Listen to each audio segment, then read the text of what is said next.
అయ్యర్ గారి పైన ఈరోజు దాడి జరగడం చాలా దురదృష్టం. ముఖ్యంగా మనం కూడా గవర్నమెంట్ నుంచి ప్రొటెక్ట్ చేయాలని సీఎం గారిని కూడా కోరుతున్నాం. ఎందుకంటే ప్రొటెక్షన్ ఇవ్వాలి. చాలా సీనియర్ మోస్ట్ నా గుడికి కీలకమైన వ్యక్తి కాబట్టి ఆయనకి సంస్కృతి సంప్రదాయాల పైన చాలా అవగాహన ఉంది. ముఖ్యంగా వెంకటేశ్వర స్వామి అంటే ఆయనకి ఆరాధికైంది. మాకు కూడా ఎన్నోసార్లు ఇక్కడ చిత్తూరు వచ్చినప్పుడు అందరు భక్తులకు కూడా అన్ని ఇట్లుండాలి అట్లుండాలి, సమాజం నిర్మాణం కోసం, సమాజ అభివృద్ధి కోసం మనం అందరం కృషి చేయాలి అని ఇలాంటి వాక్యాలు చెప్తుండేవాడు.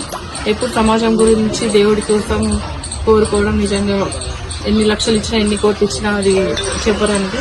అలాంటిది దేవుడి లాంటి శర్మ గారి పైన ఇట్లా దాడి జరగడం నిజంగా చాలా దురదృష్టకరం. మేమందరం అండగా ఉంటాము, ఆయనకి సపోర్టివ్ ఉంటాము. గవర్నమెంట్ ద్వారా కూడా ప్రొటెక్షన్ ఇవ్వాలని ఫోర్స్ పెట్టాలని కోరుతాం. ఆయనకు కూడా సెక్యూరిటీ ఇవ్వాలి, ఆయన సెక్యూరిటీ ఉండాలి. లేకపోతే చాలా ప్రాబ్లం అవుతుంది. ఎప్పుడు ఏం జరుగుతుందో తెలియదు కాబట్టి ఆయన జాగ్రత్త చూసుకునే బాధ్యత మా అందరికీ.